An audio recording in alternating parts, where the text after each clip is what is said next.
Greetings, imagination connoisseurs. Once again, it is I, your Duke of Dope Discourse, Robert Meyer Burnett. I invite you to watch and listen to the Designing Hollywood podcast, brought to you by Martika Ibarra and the great, legendary Hollywood costume designer, Marilyn Vance. I am afforded the wonderful opportunity of co-hosting the show. If you are interested in the magic of Hollywood, the design of Hollywood, the clothes of Hollywood, watch the Designing Hollywood podcast, available wherever you get your podcasts from, or find the video version on YouTube. That's right, the Designing Hollywood podcast. Why would you ever want to miss it? Especially if you love the movies. I had a dream. Hashem told you to dance in a tango contest? A dancing teacher wants to tango with you? Critics are raving about Tango Shalom. It's clever and inventive, with right chemistry on and off the dance floor. You're a lunatic! A funny and thoughtful family film with a warm heart and a playful spirit. From the director of My Big Fat Greek Wedding. Oh, there's my Fernando.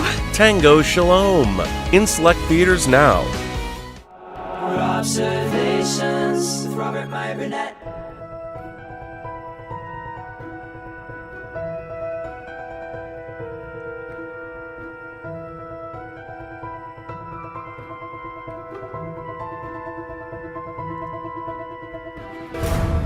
Well, greetings, imagination connoisseurs. Once again, it is I, your Duke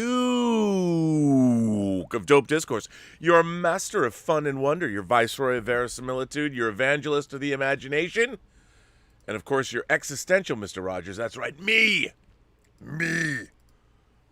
Robert Meyer Burnett, and I'm here to robcast you imagination connoisseurs, you members of this, the Post-Geek Singularity community. Thank you for being here again. This is Robservations, episode 752. We're going to talk a little comedy. There has been a lot of talk about comedy lately in the wake of Chappelle's special. I've been reading all kinds of different op-ed pieces here and there and everywhere. And what is the nature of comedy? What's funny? Should we not make fun of everyone? I mean, I always thought comedy was an equal opportunity make fun of device.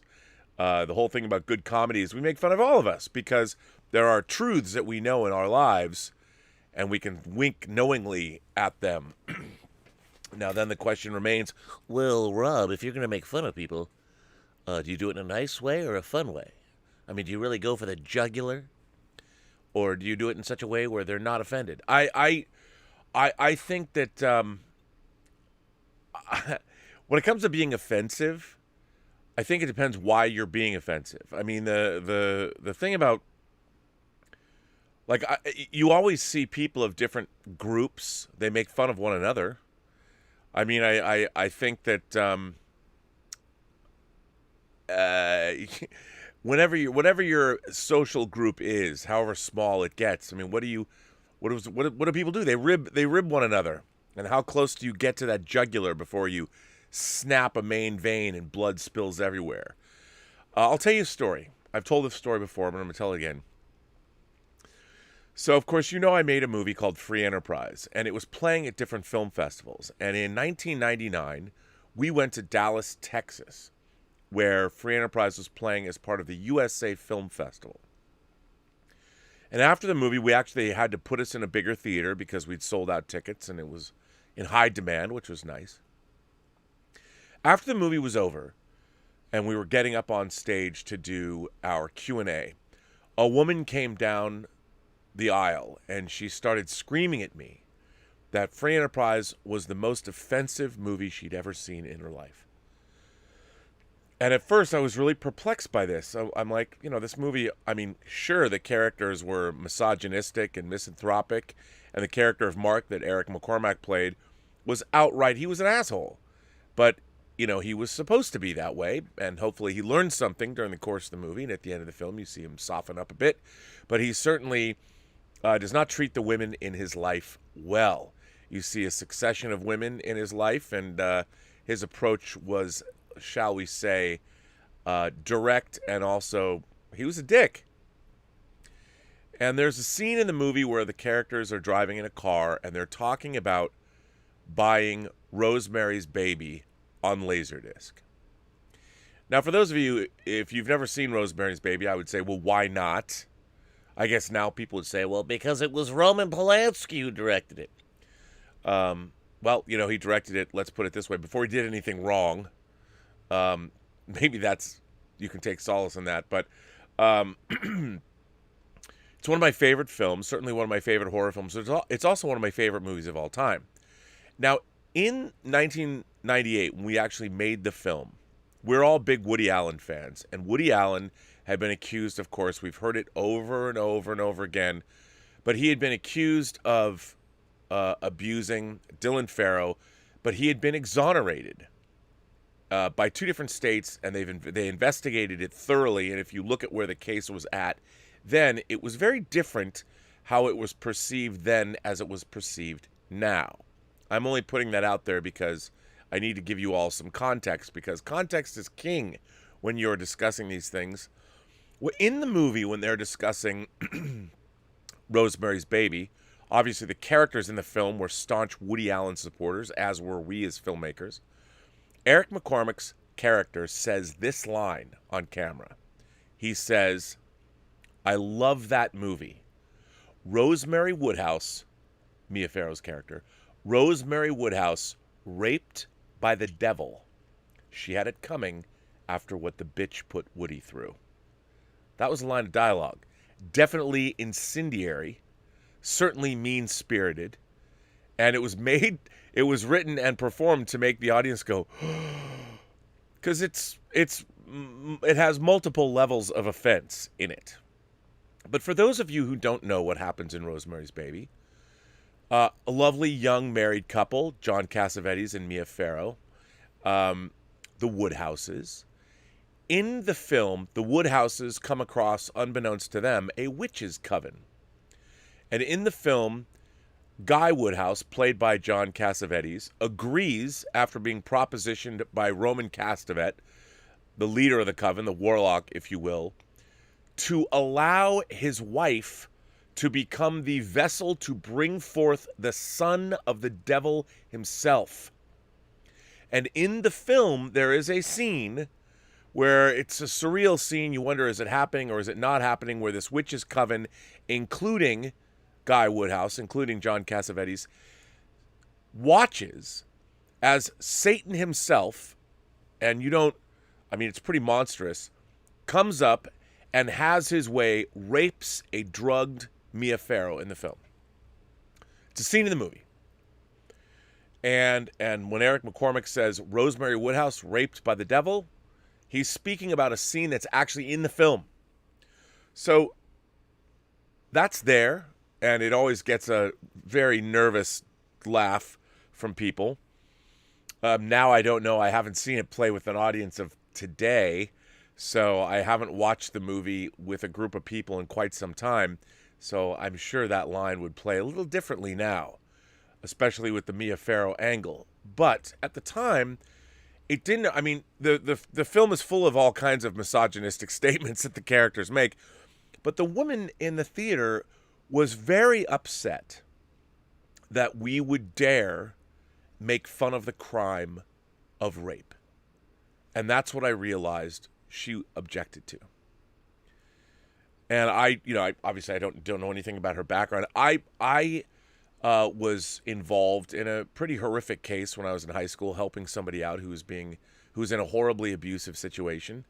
And so I am very sensitive to these kinds of topics. However, in the confines of this story, what we were trying to do was use a shorthand to establish our characters in such a way as you would totally understand them. So when we were writing that line, I'm thinking about, he's describing something that actually happens in the movie, and we were trying to create a character who talked a certain way. Now, it was never, when we were writing that line, I never for a moment, thought, well, we better not have him say that because it's too extreme. The whole point was it was extreme. Now,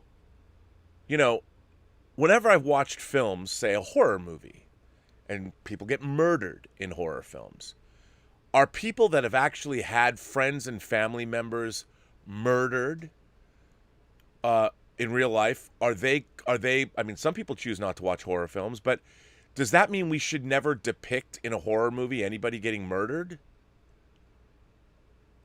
Should we not make movies like Schindler's List because, we don't want to offend, I'm Jewish myself, I don't want to go to a movie and have to watch what goes on in concentration camps? I mean, the question is, really, when we're depicting something in a story, are we, and what is a comedian or anybody telling a joke? A joke is a story. And the question is, what can or can't we say in the confines of telling stories? And my argument has always been, human beings have been the worst to one another over history, the long history of the human species. We're a bunch of bad people. We can be good, but for the most part, we're horrible human beings, all of us. If you believe in certain religious tenets, we're all sinners. So there is this, I understand, I want to live in a just, compassionate world. I think I'm a just, compassionate person. I like people. I like all people. But in the confines of telling stories, I think what we're supposed to be doing is conveying human truths. And this idea that nobody ever thinks bad thoughts, or nobody ever thinks things that might be offensive to somebody else, that all we should ever do in the public square is be nice to people.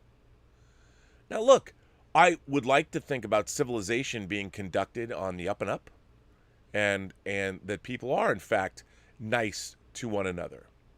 But I've also thought that things like, I love stand-up comedy. I love watching stand-up comedy. And there's a lot of stand-up comics, especially ethnic comics, whether it's a Jewish comedian, an Asian comedian, a black comedian, they're always turning their gaze back on their own community. And they can get away with it. They can go as deep. You want to go for the jugular in your own community? That's okay. That's okay. But it's not okay to go after a different community, which I've never understood, because we all live on this world together. We all exist together on the planet. I think the idea that you can only talk about wherever you come from is ridiculous, because we're all observant. We all know what it's like to live in the world. I don't think that that's something that shouldn't be done. And I think great comedy, if you're in the audience, whether you're offended or whether you laugh, the great thing about comedy is it illuminates the truths that we know are there, but we don't necessarily want to talk about. And by doing so, by doing it through laughter, it's cathartic. It can be cathartic. And this idea that we're now living in a world where we are not capable of weathering the storm of jokes, what does that say about us? I mean, what if something really bad happens to you? What is one of the ways people get through bad things? Humor. Sardonic, dark humor sometimes. It is a great way to make sense of the human experience. And I've been a fan my whole life. So, many people, it's now 41 years old, remember the movie Airplane. Airplane, one of the more remarkable and memorable comedies perhaps ever made. Well, Airplane last year celebrated its 40th anniversary. And Chris Nashawati in Esquire magazine wrote an article on June 2nd, 2020, last year, celebrating Airplane. And I thought it would be a good thing to just read a little bit of this article to refresh your memory, to amuse your captain, to refresh your memory. Airplane is considered one of the best comedies of all time, but 40 years ago, no one saw it coming. In the summer of 1980, there were only two big studio comedies that anyone was buzzing about, and neither one of them was Airplane. 40 years ago, the summer movie season looked like a very different beast than the one we know today. Night and day, really. Back in 1980, as Memorial Day approached, there was only a small handful of sequels on the release schedule, but they were mainly of the Smokey and the Bandit and Cheech and Chong variety. Sure, the can't-miss blockbuster The Empire Strikes Back was on the calendar too, but the very idea of superhero movies didn't exist yet, unless you counted the lone exception of Christopher Reeve's Superman 2. In other words, it was a better and simpler time when celluloid comedies still had a fighter's chance in the warm weather marketplace. And heading into that long, hot summer 4 decades past, there were only 2 big studio comedies that anyone was buzzing about, and neither one of them was Airplane. After the hand-over-fist box office success of National Lampoon's Animal House in July of 1978, summer quickly became the playing field where Hollywood would plant its funny flag. Made for just $2.7 million, the rude and crude Snobs vs. Slobs frat house comedy, directed by John Landis and starring Saturday Night Live's John Belushi, would rack up more than $140 million, blowing past Mel Brooks' Blazing Saddles as the highest-grossing comedy of all time. Overnight, everyone in Burbank and Culver City wanted to be in business with a creative team behind the out-of-nowhere hit. But rather than sticking together for an encore, the Animal House Brain Trust split into 2 camps, with Landis and Belushi heading off to Chicago to make the Blues Brothers, while co-writers Harold Ramis and Doug Kenny went off to Florida to make the anarchic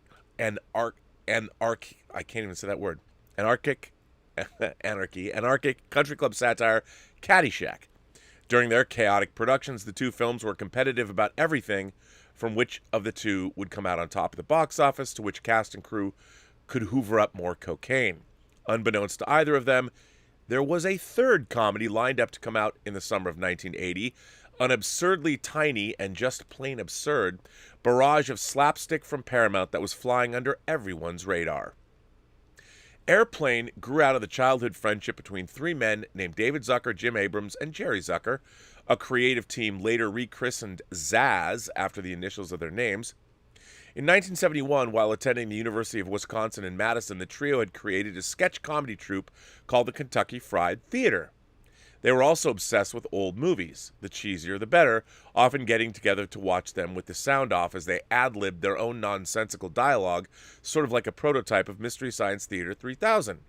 One of those movies was 0 Hour, a preposterously straight-faced 1957 B-movie starring Dana Andrews and Sterling Hayden. The plot, such as it was, revolved around a commercial flight in which the plane's pilots and passengers suffered food poisoning, forcing an ex-World War II fighter pilot to step into the cockpit and land the airliner in heavy fog.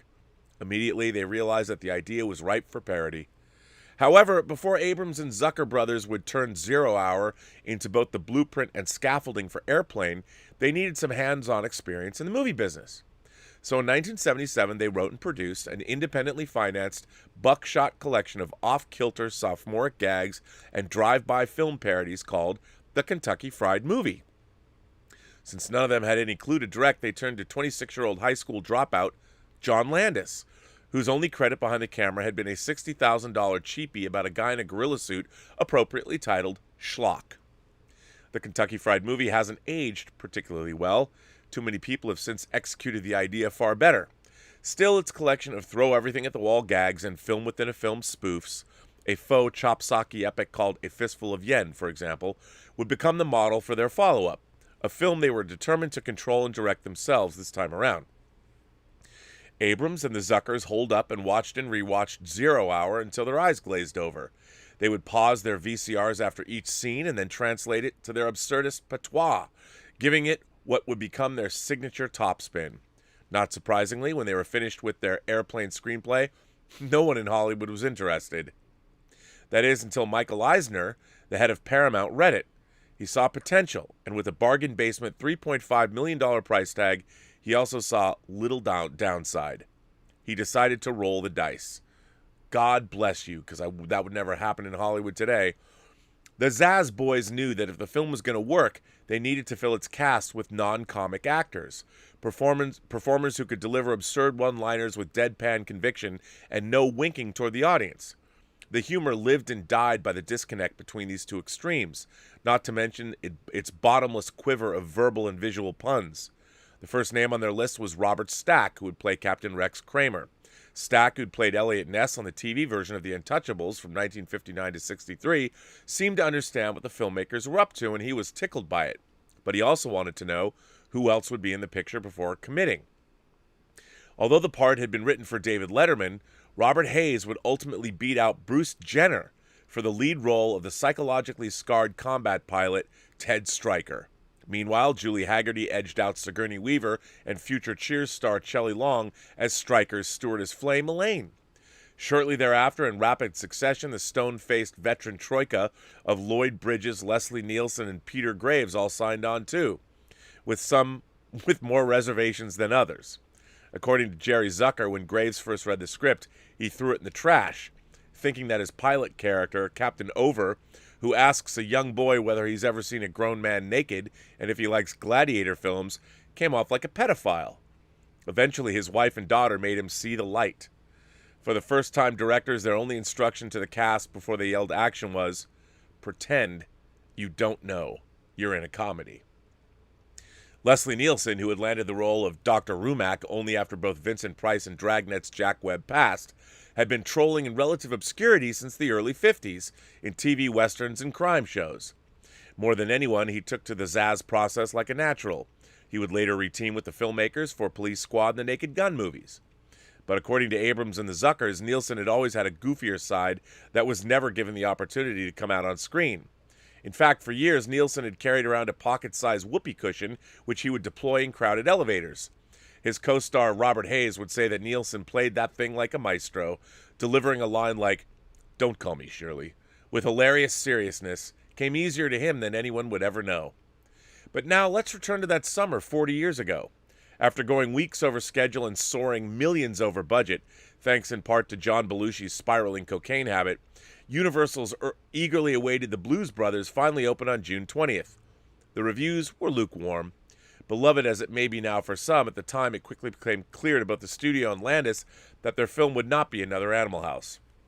A month and change later, Orion and Warner Brothers' Caddyshack would endure a similar fate.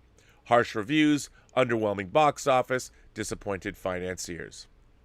Instead, it was Airplane, the little movie that no one was tracking and fewer saw coming, that became an immediate sleeper sensation the moment it hit theaters on July 2nd, 1980. I saw it when it came out, by the way. I saw it the Saturday it was out. Open Friday, I saw it on Saturday. In the Chicago Sun-Times, critic Roger Ebert wrote, Airplane is sophomoric, obvious, predictable, corny, and quite often very funny. And the reason it's funny is frequently because it's sophomoric, obvious, corny, etc.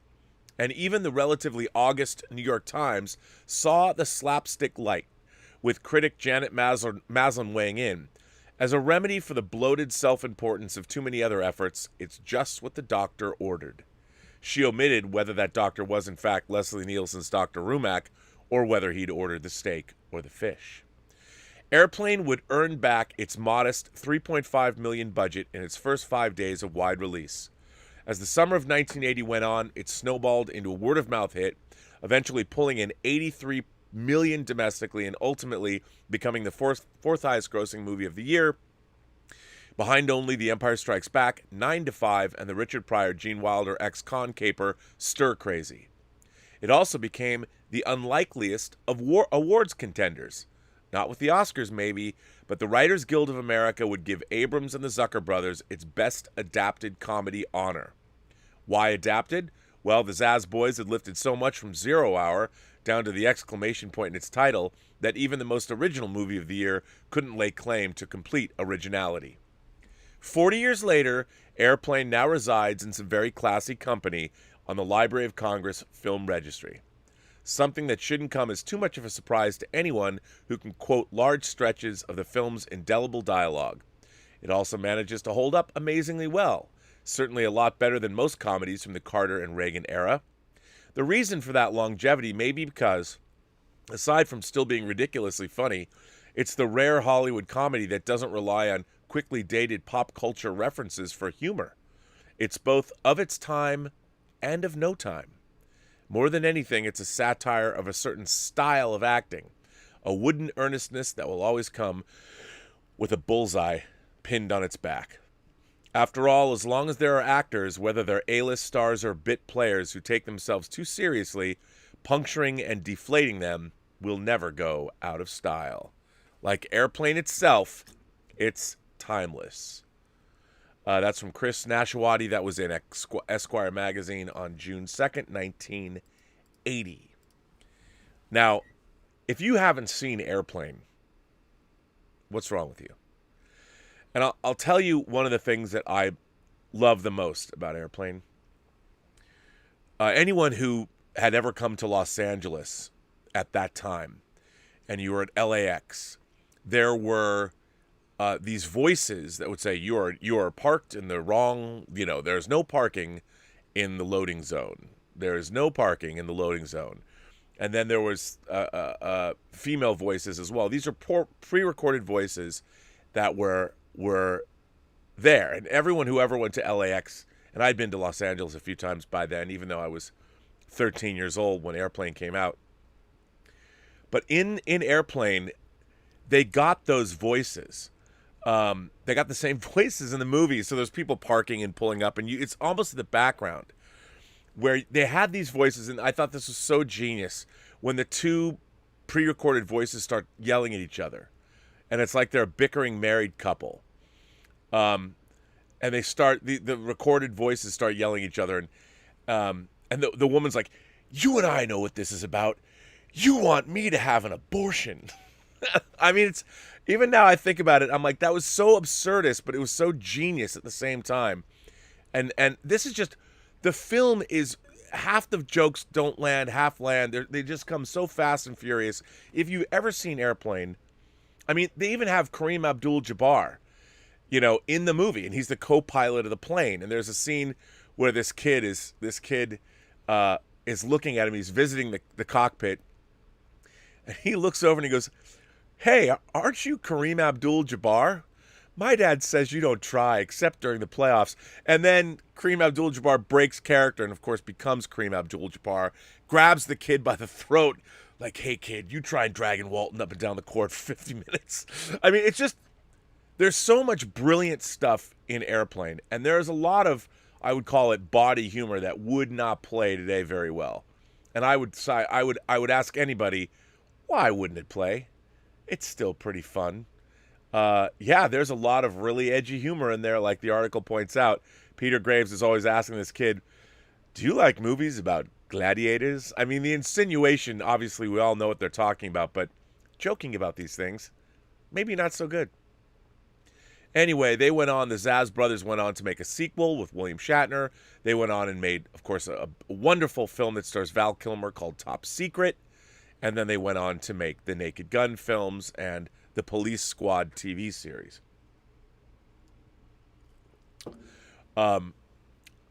Airplane's one of the funniest movies in the world. I'm looking in the chat, and you can see how people love this movie. If you've seen this movie, you don't just watch this movie once.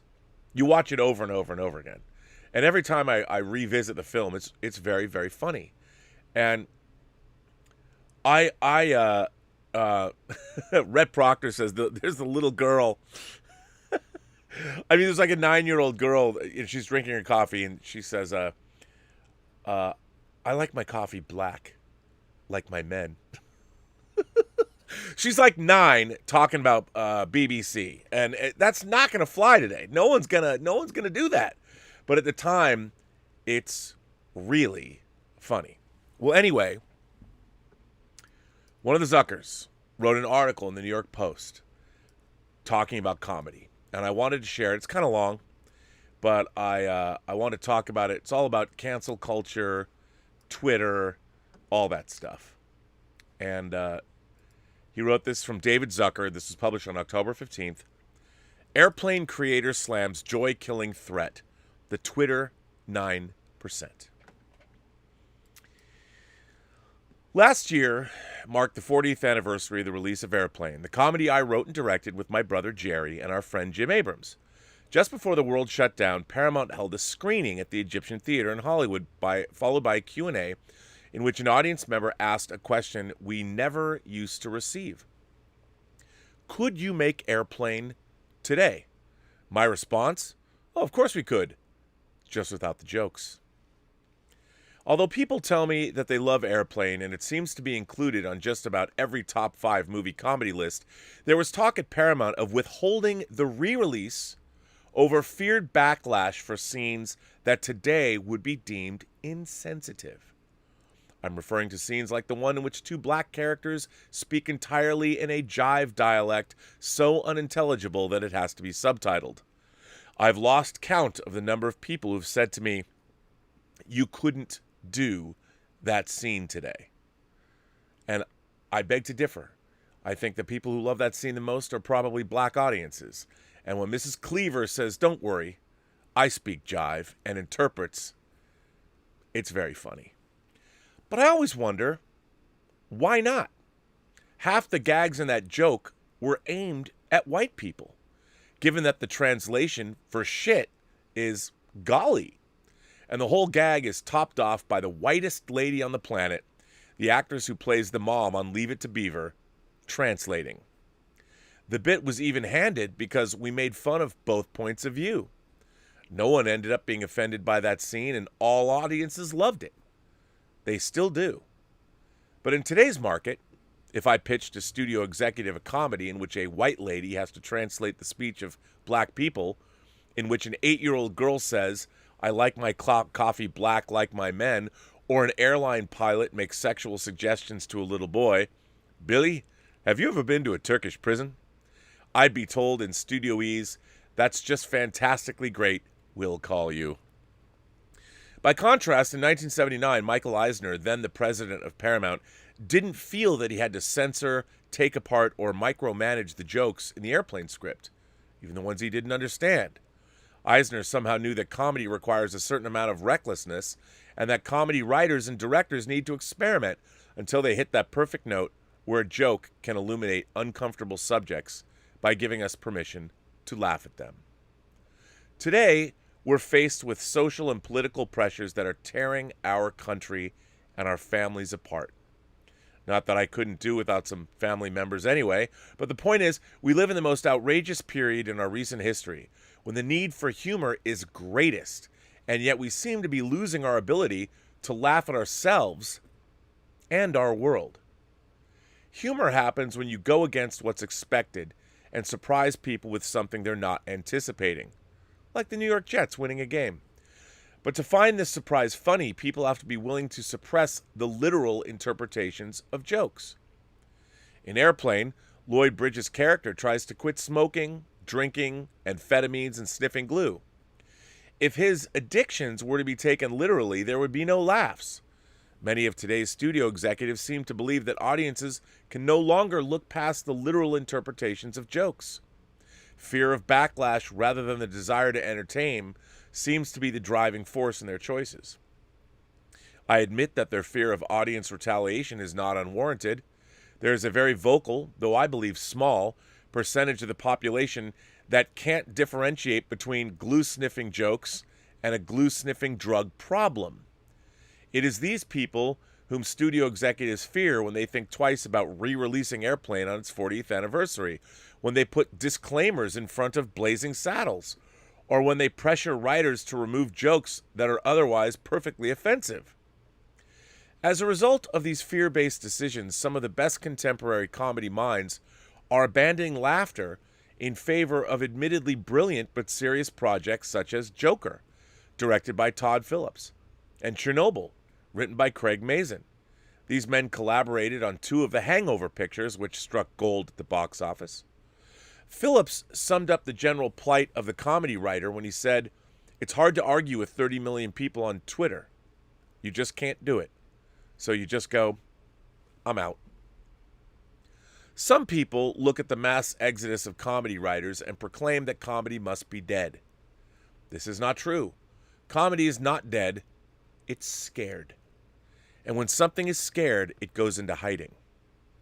I do admire these comedy writers who can pour their creativity and talents into non-humorous projects.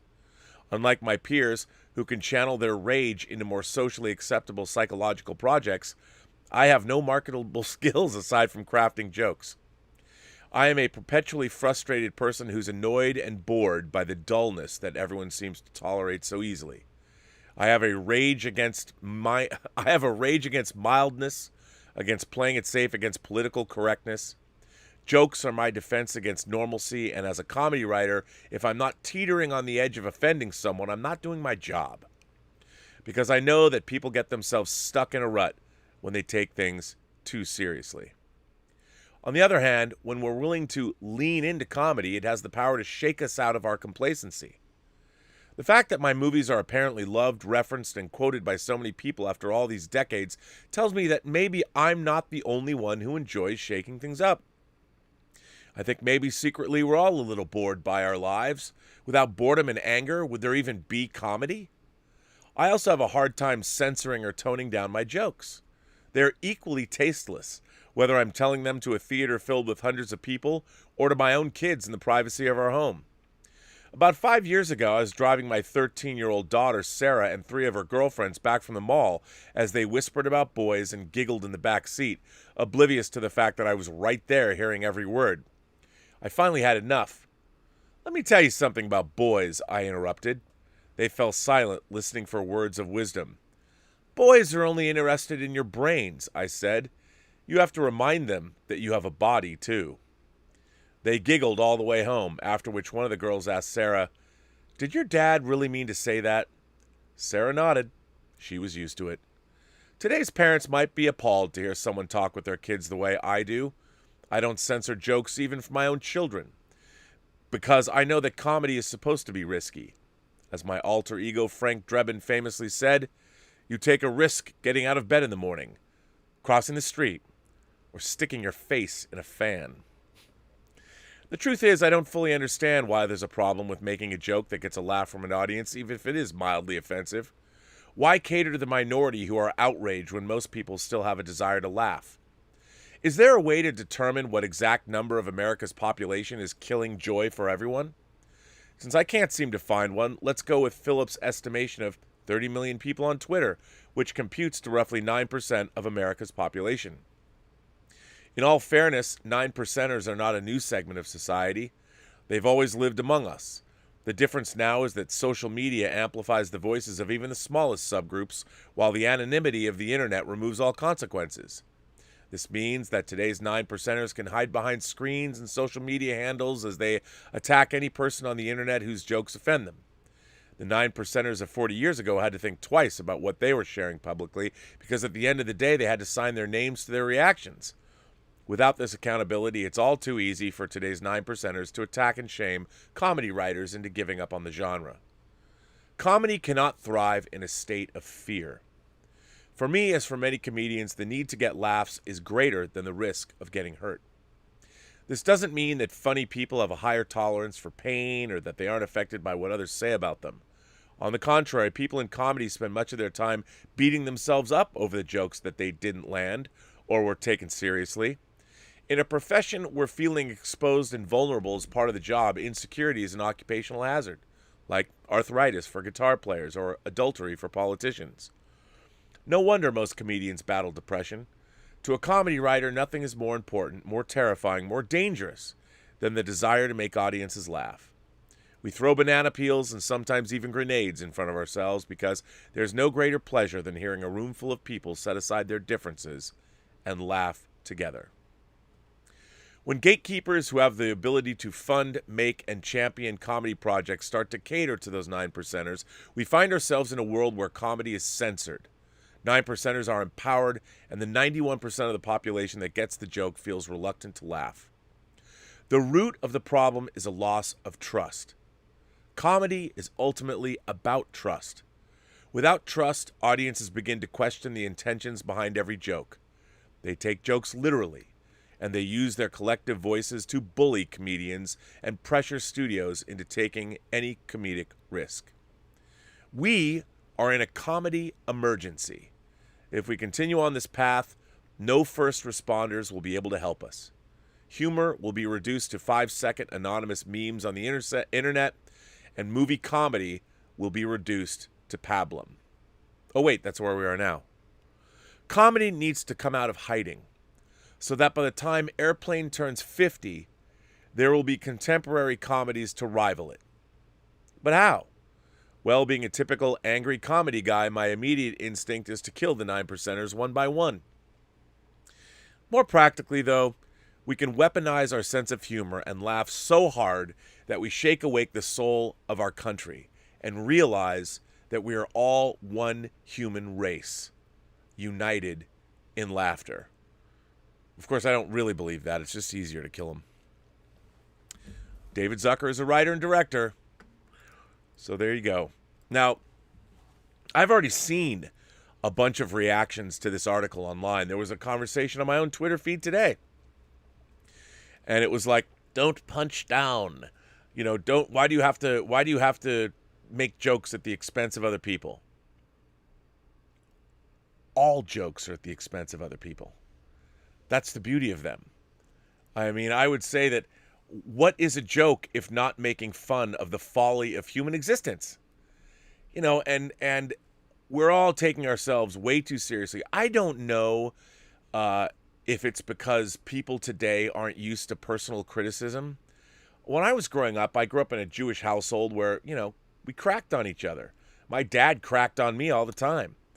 It was funny. I didn't feel like, oh, you made me feel bad, Dad. No, I knew he was making a joke, and there was usually a little bit of truth in what he was saying. Like, he wasn't mean-spirited about things, but he knew that I knew that he knew. And so when he would joke, usually at my expense, sometimes he would joke at his own expense, there was a truth there that we could both laugh at because we knew that we still loved each other at the end of the day. And I learned from his jokes. He was able to criticize me in a funny way that he knew I would take to heart and understand what he was saying, but he didn't have to pull me aside and say, well, son, it's time we had a talk. My dad always had a wry smile on his face, and that's how we dealt with one another. And I think that was what was fun, and that was what was interesting about my father. And that's why I loved him. He was a great guy, and he was always joking around. And sometimes he would say things that weren't so damn funny, but I learned from them. And I think that we are in a place where we really need to start letting go and stop taking ourselves seriously, because everyone is taking themselves way too seriously. Our world is absurdist. I mean, look at the world we live in. It's absolutely absurd. It is absurd. There's absurdity all around us. And we better start recognizing that kind of absurdity and stop taking ourselves as seriously as we seem to be. Everyone's like, words are violence. No, words are not violence. Violence is violence. You know, maybe we can't say that hearing great words unless you're like watching a zombie movie like Pontypool, where there's literally a language virus that turns you into a zombie. Unless that's in the real world, it's not, because it's in a horror movie. It's not in the real world. You cannot equate speech to violence. And when we start doing that, you're giving speech too much power, and you're diminishing the effects of real violence that are being perpetrated on one human being against another. And I think that we need to get funny, people. Remember that? Remember when we were all funny? And there was good humor, and there was movies like Airplane in the theater. By the way, I like Caddyshack a lot, so I don't think that Caddyshack was bad. But anyway, that's kind of what I wanted to discuss. What do you guys think? What do you think about all of that? By the way, if you've sent me letters, we're having a little email issue with our server. It seems between my PayPal account and the website. So there's people I know that, like the gorgeous Emma Bannon, has sent me a letter that I haven't read yet, but don't think I've forgotten. So yeah. There you go. Let's see. Who can I read a letter from today? Who's up? Brian Knight says, Rob, why has John Campea failed to provide a review of Tango Shalom? The movie's been out for the last month, and yet no review by John. If he has reviewed the movie, please send a link to the YouTube video containing the review. He has not reviewed it. I don't think he's seen it. Maybe I'll make him. I mean, you know what? Here's the thing. Here's my philosophy about my friend's work. I'm always supportive of my friends. I go to their screenings. I watch their movies. I don't know if reviewing your friend's work is always the best course of action. I mean, even I know that Tango Shalom is not for all of my friends. There are people in my friend circle that have seen it that have been critical of it. I think that a lot of people want to be polite. So it doesn't bother me that John hasn't reviewed Tango Shalom. And I think maybe he just hasn't seen it. But it doesn't bother me. But yeah, maybe he'll review it for VOD. Hitchcock is the GOAT has written in. Hitchcock is the GOAT. Hi, Rob. I really appreciate your show and how well you articulate your points. I agree with the vast majority of the time. I agree with you the vast majority of the time. But even when I slightly disagree with you, you always have a great way of making me understand why you feel the way you do. You often do it in a humorous way, which I appreciate even more. It forces me to reflect on why I feel the way I do about things, and that's all any of us in the fan community can expect from great YouTube talents like yourself. Why, thank you, Hitchcock's the GOAT. I didn't write this, I swear. Without going to spoilers, I just saw No Time to Die last night, and I have to agree with a lot of your assessment from yesterday. But for some reason, it didn't negatively affect my enjoyment of the movie like it did yourself. The fact that Daniel Craig's era basically told one story does limit it in some ways, but I don't necessarily think that it was a bad strategy. Like you always say, as long as the movies are good, it shouldn't matter. You have to forgive me, but I am a Spectre apologist. Ooh. Is it as good as Casino Royale? No. Is it as good as Skyfall? No. But because a movie isn't as good as another one doesn't necessarily mean it's a disappointment. Miller's Crossing is not Goodfellas, but Miller's Crossing was fantastic and solid. Just because You Only Live Twice doesn't measure up to Goldfinger doesn't mean it's a disappointment. I loved how Inspector Daniel Craig finally got his odd job Jaws with Dave Bautista. I loved how in the pre-title sequence, Bond slides down the railing debris of a building and lands on a love seat. He tosses the broken light fixture he's holding and brushes himself off. This is right in line with how Connery and Moore would have handled the moment, in my opinion. I love the scene between Bond and Monica Bellucci. For me, in those moments, Bond was finally having fun. But by the end of Skyfall, Daniel Craig finally got his family completed. Moneypenny, Q, and the most famous office door in cinematic history. Yes, the Sam Smith song was atrocious. I have to give you that one. We'll just say it wasn't one of Oscar's finest hours. Those other 4 nominees must have been really bad. Spectre wasn't perfect. It had its fair share of pacing issues, but I really enjoyed it. For me, the only major stumble in the Daniel Craig era was Quantum. Say what you want about the writer's strike, but the writer's strike had nothing to do with the terrible action editing and the fact that Bond and Camille should have opened their parachutes 100 feet earlier to make that plane crash scene seem plausible. And while I understand and agree with a lot of your points about how they handled the Daniel Craig era, there is one aspect of Bond I believe they handled better than the Pierce Brosnan or Roger Moore eras. Felix Leiter. Felix was also in the Connery era. Felix has also been a large part of the James Bond mythology, if we want to call it a mythology. Anytime James Bond has a significant interaction with the American agent, it should be Felix.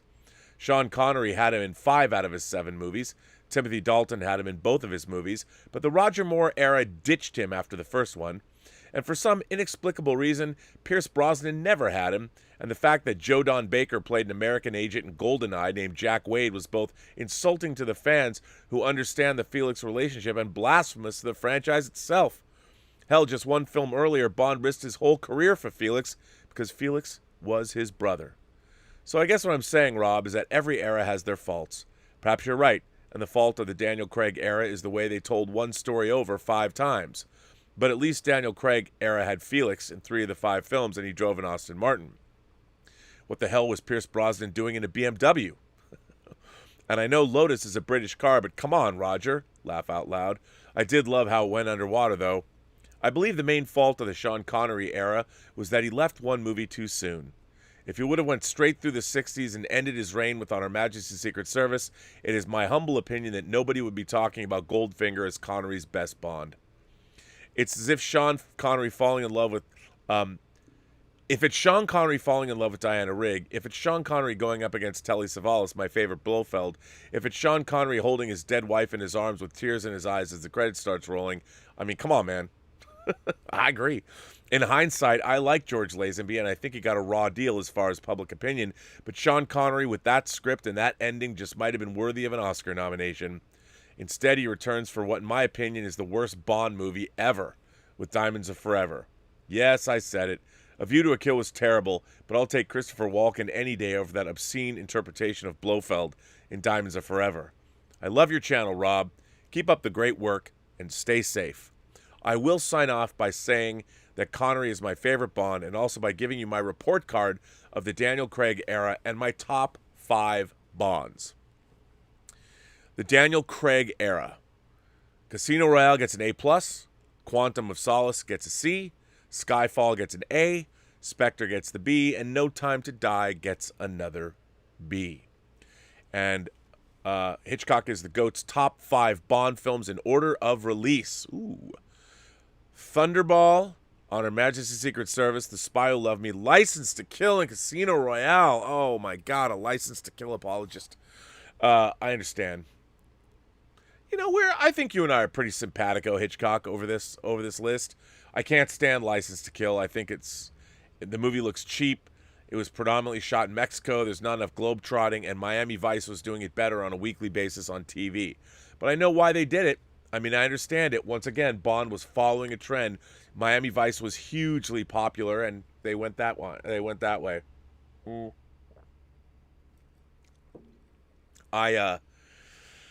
What can I say? I don't know what to tell you. But I think you and I are... Look, as far as Spectre goes, there's so many things about Spectre I didn't like. One bullet takes out an entire facility. They spend all the time building this facility, and they're not really doing anything. Spectre doesn't have a plan. I mean, they're allowing people that are moles in the intelligence service steal software, essentially. That's like... I prefer it when Spectre's doing something, like stealing nukes like they were in Thunderball. Do something. Even Alec Trevelyan in GoldenEye is, stealing something. He's weaponizing. He's using a laser weapon. He's going to take out the British financial sector and all that. I loved all that. That's what we want. I love GoldenEye, and I really like Tomorrow Never Dies, which has gotten better with age. And I like The World Is Not Enough, believe it or not. It's half of a good Bond movie. And even Die Another Day has, I know Die Another Day? Yeah, Die Another Day has stuff in it that's pretty good. I love the sword fight. I love the beginning in North Korea. I do love my Bond movies, so what can I say? But great letter, Hitchcock. Thank you for writing in. Much appreciated. A good letter. Our friend Omar94 writes in and says, "Hi, Rob, moderators, and the Post-Geek Singularity. Since you've been disappointed in James Bond, Star Trek, and Star Wars, this had me looking at how the movie business has changed. Considering how many disappointments people have had about how not just film franchises, but movies in general have declined in quality, a solution I thought of to fix the movie business is to do a reboot of the whole business, so to speak.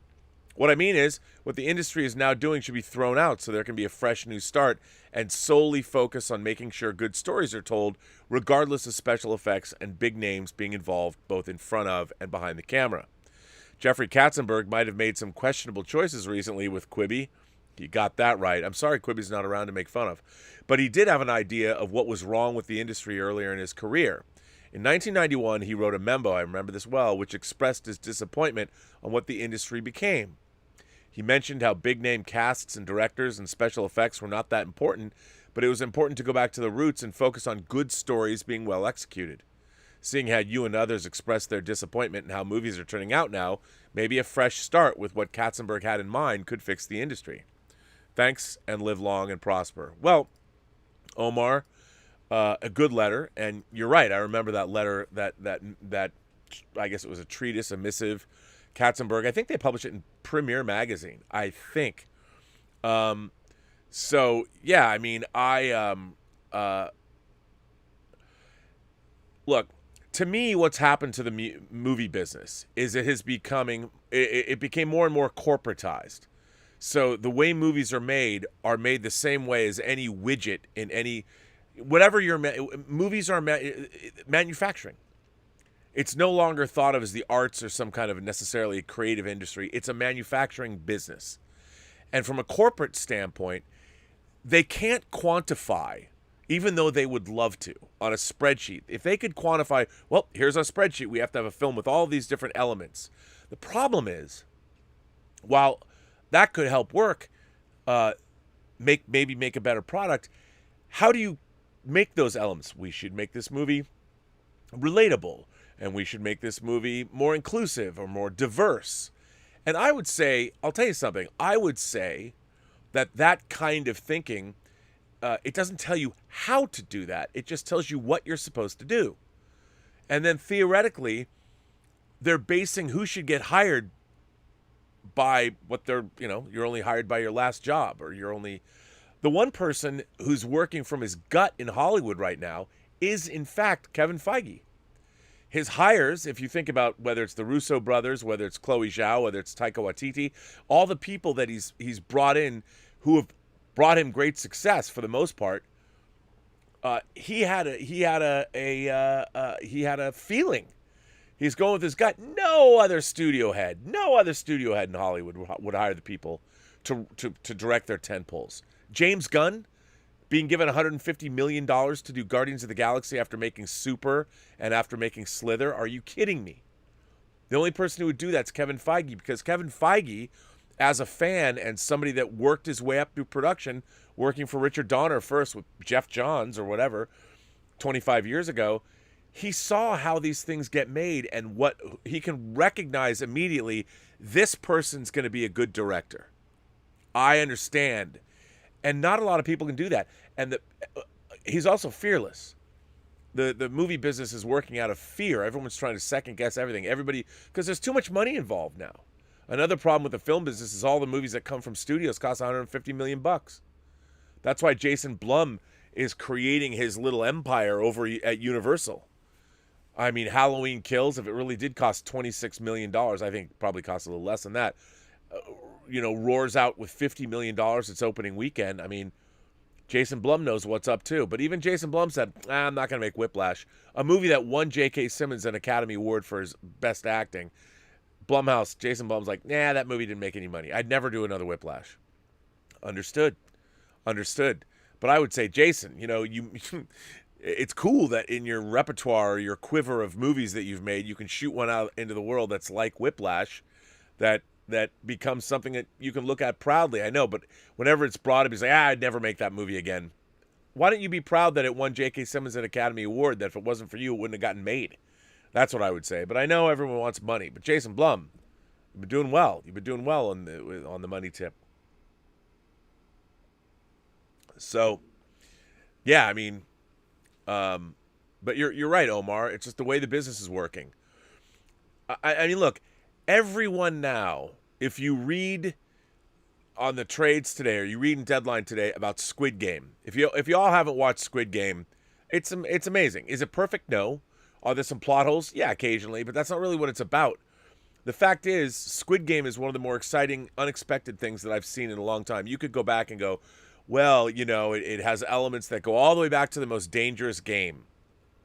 Or Turkey Shoot, a.k.a. Escape 2000, or, of course, Battle Royale, or the Richard Bachman, Stephen King books, The Long Walk and Running Man, Hunger Games, all that. Yeah, it's a pastiche of many of those elements, but it's so much better than just that.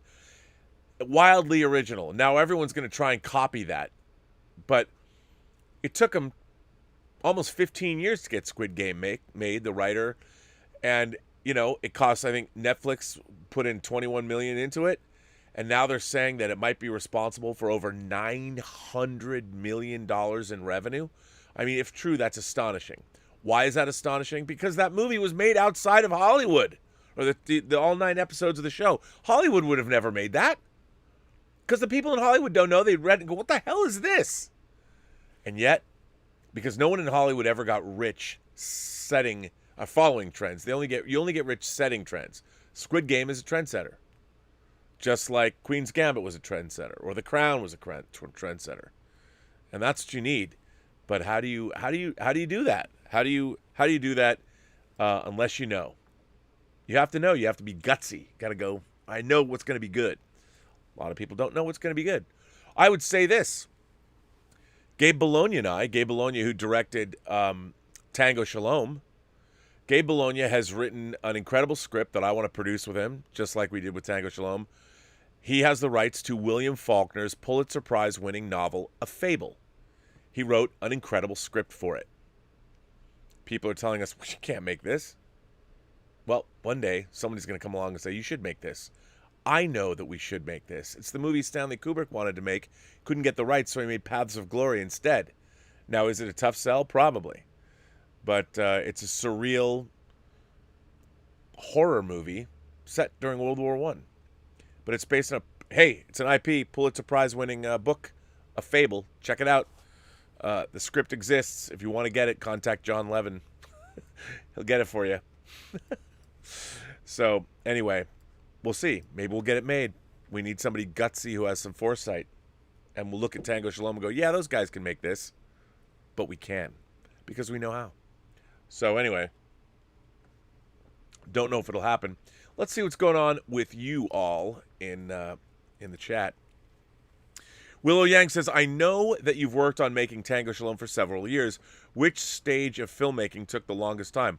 Well, Tango Shalom was cut rather quickly with a couple of brief reshoots to augment what was there, but easily it was editorial.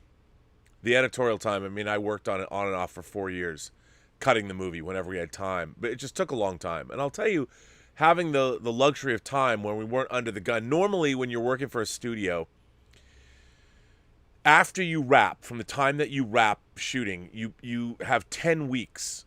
A director has like 10 weeks to get a first cut into the studio. I think that's what the DGA says. Well, we weren't under those constraints, so it just was going to take us as long as it took us because we weren't getting paid that much either. So it's not like we're not going to run out of things to do or money or whatever, but it was a long time. But we were able to take what we had there, and it was a very limited, low-budget production. We had some problems we had to surmount, but because we had the time. So it took 4 years, for sure. That was the longest part of it. But a good question. Rhett Proctor sends in a super chat and says, hey, Rob, The Batman will be my first movie back in theaters. Me and my dad never miss. My first experience with Batman was Batman the Animated Series, and I intend to watch The Batman in IMAX and The Flash. Well, Rhett, why are you waiting so long? You're going to go see Spider-Man? I can understand that. You only have to wait till March. It looks fantastic. I can't wait to see it. I love being back at the theaters. I mean, I'm seeing Dune in IMAX again for a second time on Sunday. Can't wait to see it again. Seeing it at the Chinese for my friend Dave Hargrove's birthday. Very excited. Very excited. All good stuff. So I'm stoked to go back to the theater. You know, I went back. The first time back was Army of the Dead for the first time in like 18 months. Then I went and saw Fast 9. You know, now I've seen Shang-Chi and seeing the Eternals tonight. I have to get off this show and drive cross town to go see the Eternals at a press screening. I'm very, very excited about that. So that's exciting. I'll probably do a late night show. Maybe I'll do a midnighter tonight talking about Eternals. We'll see. We'll see. So, Rhett, man, after that trailer, I can't wait to see The Batman. It looks dope. I hope that you and your dad have fun when you go see it. Stubble McShave says, today the internal monologues of Frank Drebin in the Naked Gun movies wouldn't fly. Like a midget at a urinal. I would have to stand my toes. Well, yeah, you know what, though? I mean, again, all of those things, look, people get it. Why get offended by it? Why get offended by anything? You know, and if you are offended by it, are you going to affect change? I mean, I think it's really interesting how, well, we have to change the actual words that we use. I mean, look, I understand that, but you go back far enough in time, we've all victimized somebody. I think that we should all open everything up and try and understand what we're doing or what we've done, where we've been, where we've gone. I mean, you want to get offended because somebody uses the wrong word. Now it's like, you need to call me by my pronouns. Like I've said, my pronouns, my preferred pronouns are I, me, and mine. But look, I'll call anybody. You tell me what you want me to call you. You want to self-identify, I will call you and treat you exactly the way you want to be treated. I'll tell you this, I will always give people the benefit of the doubt. My default position is to like people. And if you want to identify as such, I think it's great. I think it's great that you want me to use pronouns. But I think also people have a responsibility to know that, look, we live in an ever-changing society. Things are changing all the time. You have old people that are set in their ways. You have young people that are creating new ways to do things.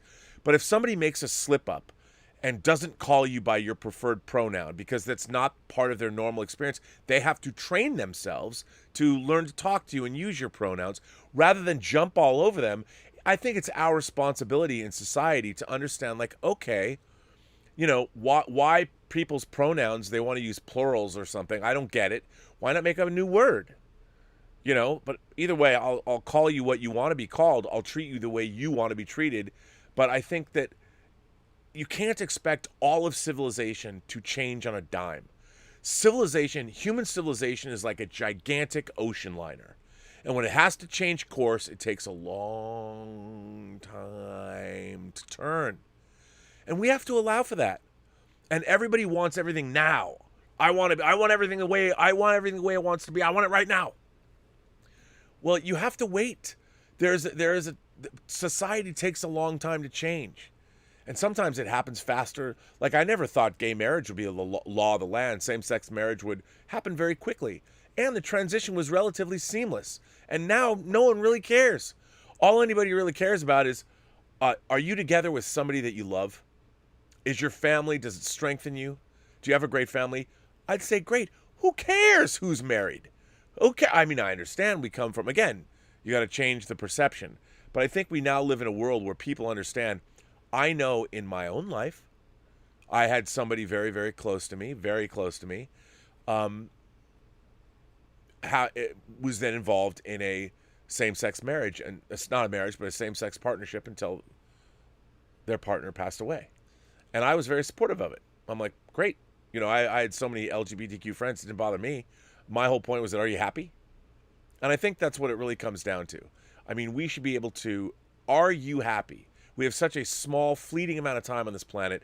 It is a bummer to be unhappy. But you know what? Happiness is a choice. You have to work at it. You can't expect the lightning from heaven strike you and I'm going to be happy. It's a choice, man. And people also have to choose not to be offended when the world out there says something, oh my God, I'm going to be offended, and go on Twitter and scream and yell at you or whatever. I mean, all I can say is, well, I hope I can do better. I didn't mean to offend you today, but if you're offended, I understand and I hear you. And I hope that maybe next time I tell a joke, you'll understand that I didn't mean it to be personal to you. You know, we're exploring the human experience. And if I ever have to live in a world where my exploration of the human experience cannot be spoken, if I can't speak my own truth as I do every day on the show, I don't want to live here anymore. I'm not saying I'm going to take my own life. I mean, I don't want to live here like on YouTube. I'll leave. I'll bail. But the thing is, this is all about sharing our experiences. And, you know, I don't think anything is beyond sharing. I don't think any subject matter should be off the table. Because it hasn't just happened to you or me. It's happened to people throughout history. And what did Alan Alda say? Can I even bring it up? One of my favorite movies of all time is Crimes and Misdemeanors. Yes, Woody Allen's movie Crime and Misdemeanors. It's one of my favorite films of all time. Alan Alda plays a successful TV producer, director that's at loggerheads with Woody Allen, who's married to his sister. And this character is trying to help, Alan Alda's trying to help Woody Allen out. Woody Allen hates him for who he is. But he says something in the movie that's really interesting. He says that comedy is tragedy plus time. That when enough time goes by, even things that are tragic can turn into something comedic. And I've always believed that. I think that's absolutely true. Anyway, 200 Watt Studio says, there's a sale at Penny's. It gets me every time. Oh, it's so funny. But even that's a line that, hey, will JCPenney's exist in 10 years? Who knows? The line of the century sends in a super chat and says, great show, Rob. The Zucker brothers are from my hometown. There was a giant photo of them hanging in my high school library. It was the only thing that impressed me about my school. Well, I can see that. Comic Doctor, the Comic Doctor. Oh, you a box, and you're going to have it. Rob, have a great time at Eternals. Lucky guy. I plan on it. I plan on having a great time at Eternals. I'm really looking forward to it. Rhett Proctor goes on to say, one of two, say what you want about the Titans, but I think season 3 has been a little better than seasons 1 and 2. I think my favorite character has been Red Hood. Well, Red Hood, of course, I can understand that. Supposedly I'm getting my third-party So-So Titans Robin today. Should be here, hopefully. Well, let's see if it, maybe I can't tell now, but it should be. Maybe it's on the front porch as we speak. Stub McShave says, will the poor performance of The Last Duel, that's of course Ridley Scott's new movie, less than $5 million on a $100 million production budget, affect Ridley Scott's future projects? Well, Ridley Scott has House of Gucci coming out next month, so hopefully not that one. But yeah, I mean, it definitely will. I feel bad. Ben Affleck, Nicole Holofcener, and Matt Damon. This is a passion project. It was the first movie they wrote in 25 years since Good Will Hunting. I hate that. I hate that it did poorly, and nobody turned out. An interesting movie. I guess the subject matter, I would have thought that they would have attracted more people, but unfortunately, no, which is a super bummer. But it will definitely probably affect his ability to get a project off the ground. Hopefully, maybe the movie will make more money worldwide. It seems more like a European film anyway. The Jughead. How are you, Jughead? Oh, wait, let me go back to Rhett Proctor because he split up his things. So Rhett Proctor talked about the Titans. His favorite character is Red Hood. I think Curran Walters has done a phenomenal job as Red Hood. Jason Todd, when the mask is on, he's more composed and tactical, but without it, he's still mouthy like the comics. I agree. I've seen a little bit of it. I think his Red Hood is pretty good. Again, I really wish that they'd leaned more into the George Perez, Marv Wolfman era of Titans, one of my favorite era of comics ever. I love that team so much, and it bums me out that we're not getting that. The Jughead says, hi, Rob. The Airplane films were and are great. The late 70s and the 80s had some great comedies, too many to mention. Rob, what do you think of another great gem, Armed and Dangerous, with the late, great John Candy and Tiny Lister? R.I.P. to both of them. I liked Armed and Dangerous, and I really liked Tiny Lister. As the president of the universe in The Fifth Element. I liked him. Love and respect from the UK, bro. Well, Jughead, thank you so much. What did you think of the new Bond? I think you might have already written it and said. But I agree. Tiny Lister and John Candy, gone way too soon, each of them.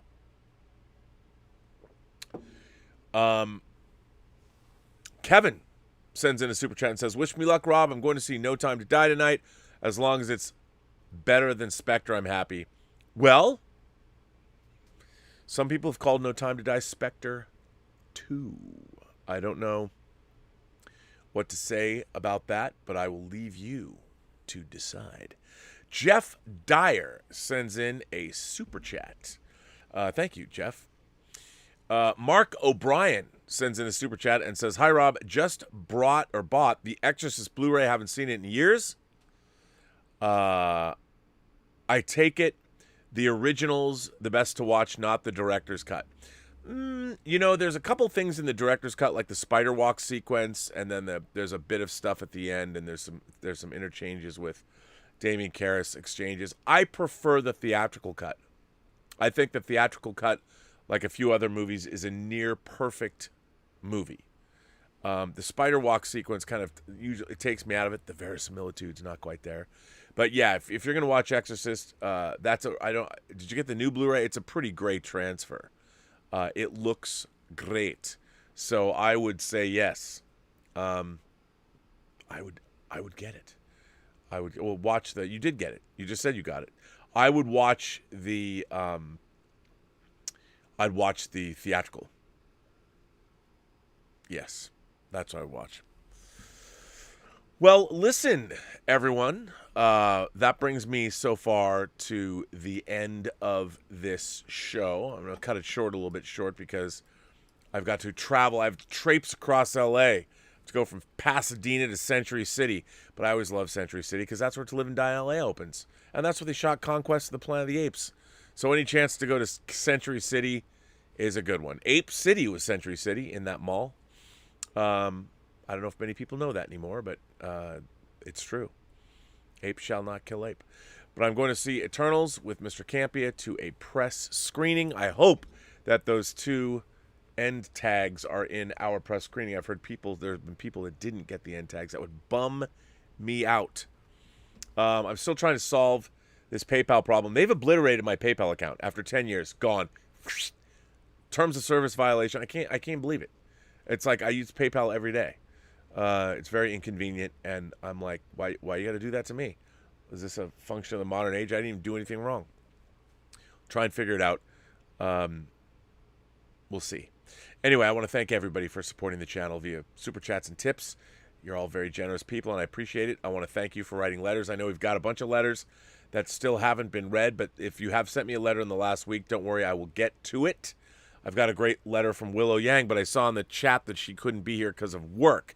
So I wanted to read that. She's written a letter about Bruce Lee and Warrior, and I didn't want to read that if she wasn't here. So, anyway, wait, Louise says, I wonder if they're coming up for him. I know Midnight's Edge weren't seeing them. We can ask. Are you there? If anyone tried to send me any tips via PayPal, they are not. PayPal doesn't work. I'm no longer. PayPal's not attached to Stream Elements. I've only been seeing Super Chats, if that's what you're talking about. But anyway, yeah, and Josh, I have to see what's attached to Stream Elements. That's what I really need to do. But I want to thank everybody, and thank you for writing in letters. And, yeah, I want to thank my moderating staff, Greg Smith, Joshua Levesque, Justin Toner, Louise X. Sparrow. I don't know who else is here, but I want to thank you for being here. You blue wrenches, you. Thank you so much. And also, what else? I don't know. That's it.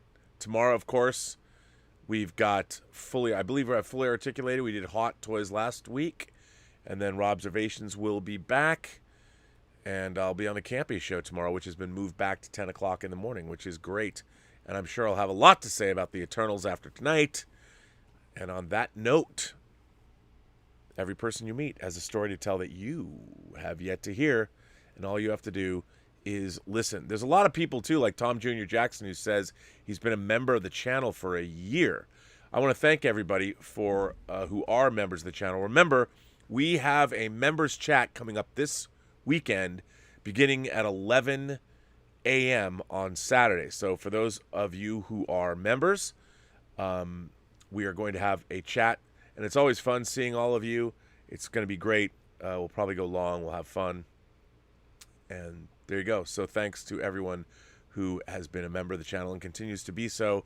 It is very much appreciated. And on that note, I would say to all of you, have a better day.